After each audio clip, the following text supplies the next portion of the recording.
सदव असम आदिवासी महिला शक्ति ओपा तिनसुकिया जिला समिति कर उद्योग के तहत तिनसुकिया जिला के काकापथर टोंगना क्षेत्र में आदिवासी महिला शक्ति ओपा के टोंगना क्षेत्र समिति के गठन करल गेलक। समिति के अध्यक्ष रूपाली टप्पो और सचिव निताली ओरांग के नेतृत्व में 21 सदस्य मिल के एक मजबूत समिति गठन करल गेलक। इस समिति का उद्देश्य शैक्षिक, सामाजिक, आर्थिक और सांस्कृतिक क्षेत्र में समाज के आगे बढ़ाए लगिन। नवा पदभार ग्रहण करने वाला आदिवासी महिला शक्ति ओपा टोंगना क्षेत्र समिति के अध्यक्ष रूपाली टप्पो और सचिव निताली ओरांग तिनसुकिया जिला समिति के सभी पदाधिकारी और सदस्य के उपस्थिति में शपथ ग्रहण करलन। जिला समिति के अध्यक्ष रेशमा ओरांग भी शपथ ग्रहण समारोह में भाग लेलक। आशा है कि नवा गठित ओपा टोंगना क्षेत्र समिति पदाधिकारी में कर नेतृत्व में एक शक्तिशाली, प्रभावी और समाज के आगे बढ़ाए वाली पहल करवाई। विद्या सम्पादिका दिव्या ओरांग बाइदेव ओके भी एक फुलम गामोचा संबर्धना जनाइले अनुरोध जनाइले क्षमा करिब अनुपस्थित शिक्षा सम्पादिका रूपाली हौदौखम आदिवासी महिला शक्ति चमुकया ओपा तिनसुकिया जिला समितिर उद्योगत तथा आशा टोंगना आंचलिक और समूह प्राथमिक समितिर उद्योगत आज शपथ ग्रहण अनुष्ठान आयोजन करा होइसिले।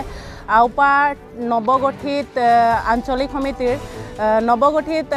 समितिर सभानेत्री रूपाली टप्पो लगते सम्पादिका निताली ओरांग लगते समूह বিষয়ববীয়াক ओपा तरफर পৰা वैप्लविक अभिनंदन शुभेच्छा ज्ञापन करिছোঁ।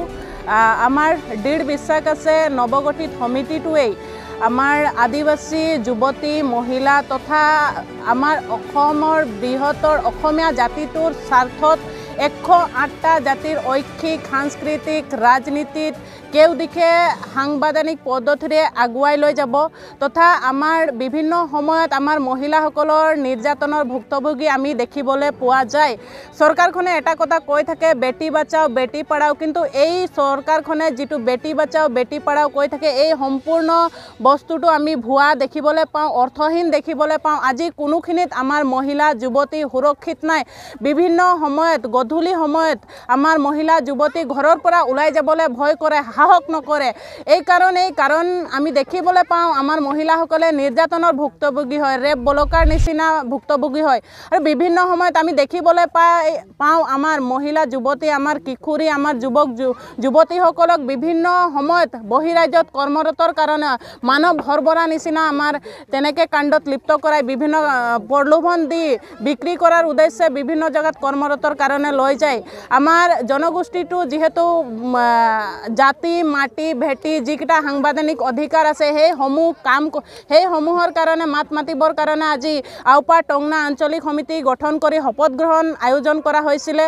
লগতে আমাৰ মহিলাসকলৰ ঐচ্ছিক ক্ষেত্ৰত সজাগতামূলক সভা নিচিনা সভাবোৰ আয়োজন কৰা হ'ব আৰু আমাৰ মহিলাসকলক আত্মনিৰ্ভৰশীল কৰাৰ ক্ষেত্ৰত, আমাৰ মহিলাসকলক সুৰক্ষাৰ কৰাৰ ক্ষেত্ৰত লগতে টংনা আঞ্চলিক সমিতি শক্তিশালী ৰূপে প্ৰদৰ্শন কৰি যাব বুলি মই আশা ৰাখিছোঁ। আজি শপত গ্ৰহণত সমবেত হোৱা সকলোকে ধন্যবাদ জ্ঞাপন কৰিছোঁ। আজি টংনা আঞ্চলিক মহিলা শক্তি চমুকীয়া ওপা শপত গ্ৰহণ হ'ল।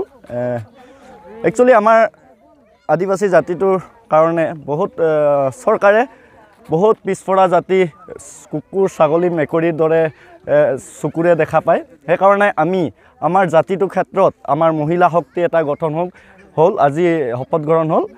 আমাৰ টংনা থানাৰ অন্তৰ্গত যিমান দণ্ডনীয় লোকে নাৰী সৰ্বকাৰী সৰু ল'ৰা সৰ্বকাৰী যিহেতু টংনা অঞ্চলত বহুত বেছি হৈ আছে, সেই তাৰ কাৰণে আমাৰ এই টংনা আঞ্চলিক মহিলা কমিটিতে আজি কমিটি বনাই শপত গ্ৰহণ হ'ল।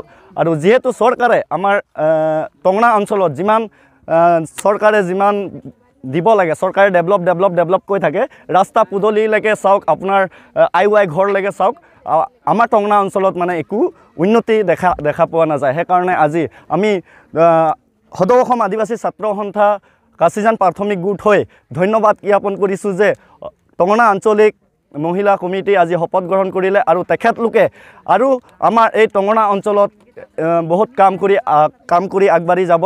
তেওঁলোকৰ আমি সহায় সহযোগেৰে লগে হাতে হাত ধৰি কিনে আগবাঢ়ি যাম বুলি আমি আশা কৰিছোঁ।